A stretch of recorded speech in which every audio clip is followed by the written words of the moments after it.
નવસારીના અને હાલમાં સુરત રહેતા ક્રિકેટર ભાવિક પટેલને સ્ટેટ લેવલે રણજી ટ્રોફીમાં રમાડવાના સપના બતાવી હિમાચલ પ્રદેશની રણજી ટ્રોફી પ્લેયર સપના રંધાવાએ 27 લાખ પડાવ્યા હતા. ઇકોસેલે ગુરુવારે સપનાની હિમાચલ પ્રદેશની ધરપકડ કરી છે.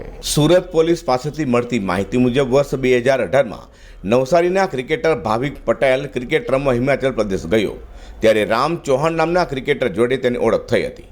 રામે ભાવિક પટેલની હિમાચલ પ્રદેશની રણજી પ્લેયર સપના રંધાવા સાથે ઓળખ કરાવી હતી. ત્યારબાદ મહિલા ક્રિકેટર સપનાએ ક્રિકેટની ભાવિકની વિશાલ જોડે ઓળખાણ કરાવી હતી. ક્રિકેટર ભાવિક પટેલ પાસે સપનાએ 27 લાખ લઈ તેને 6 રણજી ટ્રોફી મેચ રમાડવાની વાત કરી.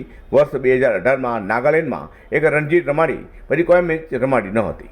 રૂપિયાની માંગ કરવા છતાં પણ ન આપતા ક્રાઇમ બ્રાન્ચના ભાવિક પટેલે સપના રંધાવા વિરુદ્ધ ફરિયાદ આપી હતી, જેના આધારે ઇકોસેલે સપનાની ધરપકડ કરી છે. થોડા સમય પહેલાં સુરત શહેરમાં ક્રિકેટ રમતા એક ખેલાડીએ પોલીસના સંપર્ક કરી એવી અરજી આપી હતી કે એને પ્રલોભન આપી રણજી ટ્રોફી અને T20 અને વન ડે જે રણજી લેવલના રાષ્ટ્રીય સ્તરના ટુર્નામેન્ટ છે આમાં ક્રિકેટ રમાડવા માટેના પ્રલોભન આપી એમની પાસેથી પૈસાની ચીટિંગ કરવામાં આવી હતી. ભાવિક પટેલ નામનો આ અરજદાર જ્યારે પોલીસને મળ્યા ત્યારે એની પાસેથી સંપૂર્ણ વિગતો મેળવવામાં આવી હતી અને પોલીસે પછી આગળની તપાસની કાર્યવાહી શરૂ કરી હતી.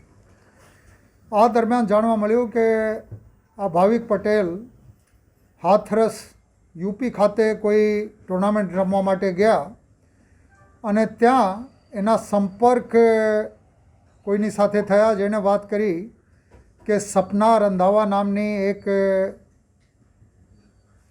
મહિલા છે જે એના કરિયરને ચમકાવી શકે.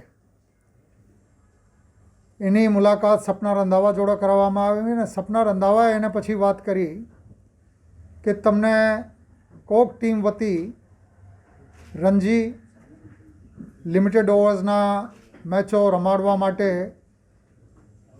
હું સુવિધા કરી આપીશ અને એના પાસેથી પૈસા માંગવામાં આવ્યા હતા. કુલ મળીને સપના રંધાવાએ એના પાસેથી 12,10,000 રૂપિયા લીધા અને આ પૈસા પછી એને બીજા કોઈ ઇસમને આપ્યા જેની તપાસ અત્યારે પોલીસ કરી રહી છે. એની સાથે સાથે ભાવિક પટેલને નાગાલેન્ડની ટીમ વતી રણજી ટ્રોફી રમાડવાના પ્રલોભન આપી બીજા એક ઈસમે એને પાસેથી 15 લાખ રૂપિયા લીધા હતા. એની પણ શોધખોળ અત્યારે ચાલી રહી છે. કુલ અત્યાર સુધી સપના રંધાવાની ધરપકડ પોલીસ દ્વારા કરવામાં આવી છે અને એની પૂછપરછ દરમિયાન એવું જાણવા મળ્યું છે કે લગભગ 20 જેટલા પ્લેયર્સ પાસેથી લગભગ 75 લાખ જેટલી રકમની ચીટિંગ એવી રીતે ક્રિકેટમાં કરિયર બનાવવાની પ્રલોભન આપીને આ લોકોએ કરેલી છે. આગળ તપાસ હાથ ધરવામાં આવશે. ક્રિકેટ ભારતમાં બહુ લોકપ્રિય રમત છે અને આ પ્રકારના તત્વો આ રમતની છાપ બગાડવા માટે કામ કરતા હોય છે. પોલીસ દ્વારા ઊંડી તપાસ હાથ ધરવામાં આવી છે અને આગળ વિગતવાર તપાસ ભવિષ્યમાં કરવામાં આવશે. હિમાચલ પ્રદેશની રણજી ટ્રોફી મહિલા ખેલાડી સપના રંધાવા હાલમાં ક્રિકેટ કોચિંગના ઓનલાઈન ક્લાસ ચલાવે છે. પોલીસને એવી શંકા છે કે મહિલા ખેલાડી સપના રંધાવાએ આવી જ રીતે દેશભરમાં ઘણા ક્રિકેટરોને સ્ટેટ લેવલે મેચ રમાડવાની લાલચ બતાવી લાખોની રકમ પડાવી હોઈ શકે છે. સુરતમાં અન્ય ક્રિકેટરો તેનો શિકાર બની હોવાની આશંકા પોલીસને લાગી રહી છે. તેઓ પોલીસનો સંપર્ક કરી શકે છે. અઝર કુરેશી સાથે પ્રકાશવાળા.